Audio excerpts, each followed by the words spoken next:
success used to be something that growing up as a kid we could all look forward to reaching. Success was something that would keep you up at night, just excited for the future. Like, oh my gosh, I can't wait till I do this thing or do that thing.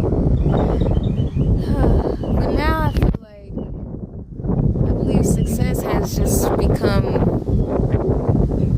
materialistic. The definition of success being how much of this do you have? How much of that do you have? What is your status? How many of this? How many of that? As a kid, people would ask me like, oh, what do you want to be when you grow up? And I would say jobs. I remember my friends, they would say jobs too. For a while I wanted to be like a state attorney general, Washington DC. But the truth is, deep inside of me, my answer always was, I just want to be fulfilled.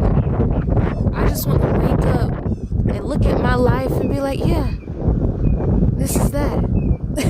I don't know what it is. This is my life.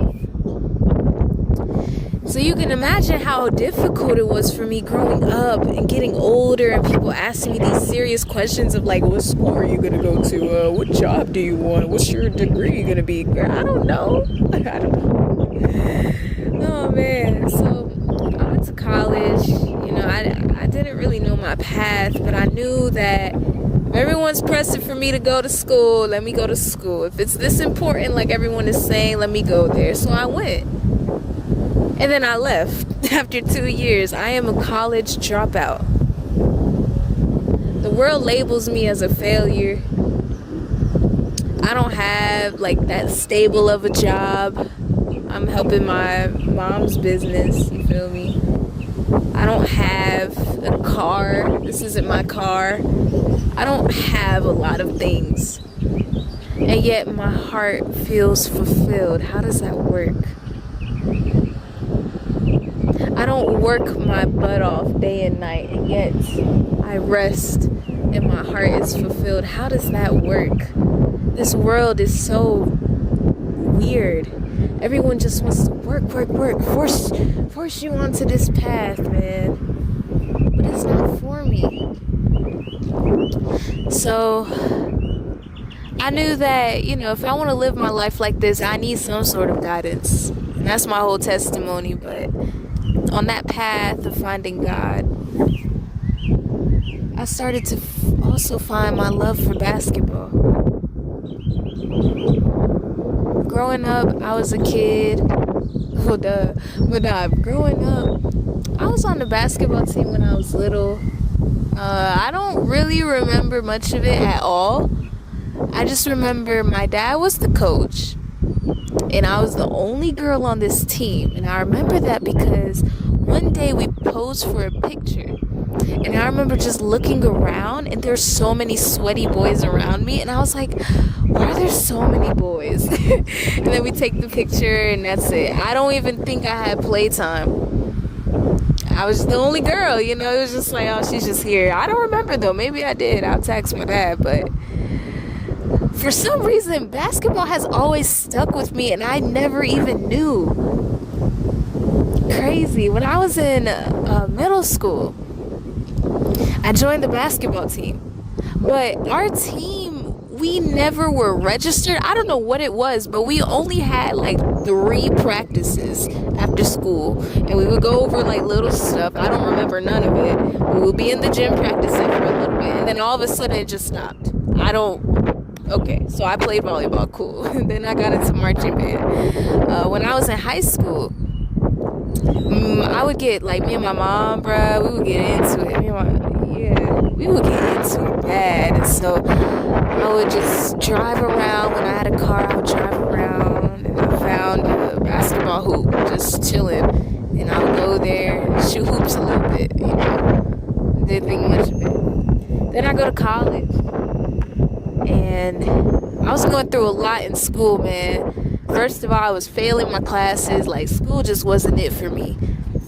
My friends, they were lit, they were cool, but after a while, that lifestyle of just chasing the next high, it drains you.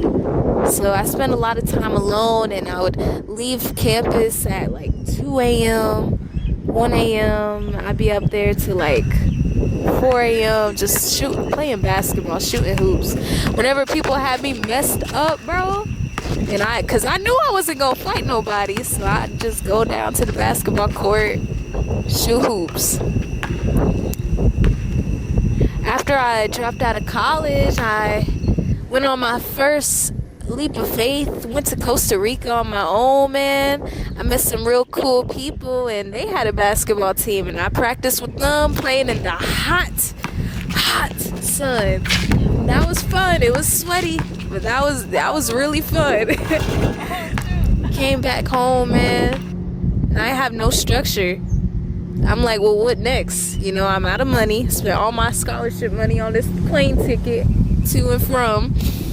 Now I'm here living with my mom. Okay, I left my mom's crib, went to my grandma's crib. I got active in the church, and through that, I started to find myself again. I started to discover a whole new version of myself, and from there, I started playing basketball again. Over at my grandma's crib, there's like 2-3 basketball courts, so I started going out every day. That's all I could do. I didn't have a job, and there were a bunch of ideas I had, but I didn't have the energy to work on them. I don't know, the inspiration, but the only thing I found myself doing was playing basketball. It's in Psalm 37 where it says that the Lord will reveal the desires of our hearts, and I really believe in that, and I believe a desire of my heart is basketball. So I would play, I would practice every day. Y'all can ask the people who, they saw me every single day. One lady, she came up to me. She was like, are you training for something? And I was like, I don't know. Am I? This is the only thing I feel called to do. This is the only thing that makes me feel like I have purpose.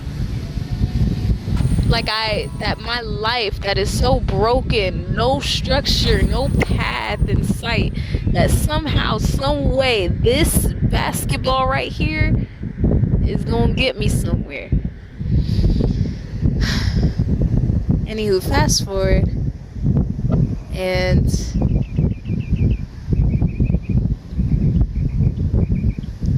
I go online, I see, Kashanat posting some, Streamer University. I go on the website and I see that there's an option to be a director of a basketball club. Now, mind you, I've never played basketball on a team, only pickup games. I most certainly have never coached the game. But I can guarantee you, man, with the stuff I've been learning, not only about the game, but about real life, the work I put in and day out, on and off scenes, man, the drive I personally have, I know that I can handle that position. I would be honored, bro, honored to be a basketball coach for women. I feel like there's so much more to women's basketball that has yet to be unlocked, bro. I want to revolutionize women's basketball. I want to change the way we all play the game, and not just for women but for men as well, and it comes from the heart. First of all, instead of trying to be like the sun rising up and down perfectly, embracing the fact that as a woman you are like the moon, you come in phases. That is what I want to bring to the basketball world. We need more female hoopers. I want to bring them out. And not only that, but I want to train them to be the best on and off the court. I believe that success doesn't just come from fulfillment, but it comes from how you overcome things. I remember I wore heels. Oh, there's a cat. Oh, that's so cool. But I remember I wore high heels, bro, and I was walking up some stairs. There were people walking down. Like, there were people all around me, and I bust my tail. I mean, doom, doom, doom, doom, doom. Fell. And you know what? I could have been embarrassed and I could have just like sat there and like been super awkward, but you know what I did? I just took my time. I stood back up. I fixed my heel because my entire foot fell out. I put it back on. I got up and I walked my merry old way. My entire motto is it is never about how you fall, but it's about how you get back up, how you try again. Not only that, but humility wins the games. Not pride, not ego, not playing bully ball. It's about how can you learn from your mistakes. How many times until you fall can you simply just get up and laugh at yourself? I'm missing all my shots, but that's all right. Yeah. I remember the youngest person who ever whooped me was 8 years old, bruh, and the score was like 50-20. I said, oh, okay. These kids different though, but I learned a lot from that. God, like sometimes I'll go play basketball on the court and God will always send me children. Like kids will pull up, being like, hey, you want a 1v1? We'll play. I get whooped. But it's through those losses, man, we just have a good time. We connect with the community and we learn from our mistakes. Anywho, I'm on a path where I want to be not the greatest, but I want to be good at basketball, and I would love to be on a team and play in the future. But until then, I would, as I'm on this path and as I'm committed towards elevating not only myself personally on and off the court, but as well as the game, I want to bring people with me. I don't want to rise up on my own. I need my sisters and my brothers. So I'm applying to be, club director of a women's basketball team because I want to elevate the next generation of aspiring women basketball players, man. I want to do everything I can. I'm not coming for no personal glory. I ain't coming for no clout because that will come naturally. I ain't coming for no money. I ain't coming for much. I'm just coming pause. Oh, no. I'm just applying so I can finally step in my purpose and share all the wisdom, knowledge, and lessons I've gained and learned throughout life. That's it. So Kai, if you're watching this, man, I saw your website and it said you started a basketball club, and last time I checked, basketball clubs need a coach, right? Thank you so much for watching this video and vibing with me, man. And even if I'm not accepted, thank you for this opportunity. Like, what you are doing is revolutionary to the creative world. And, just God bless you, man. And I hope to speak to you soon. Goodbye.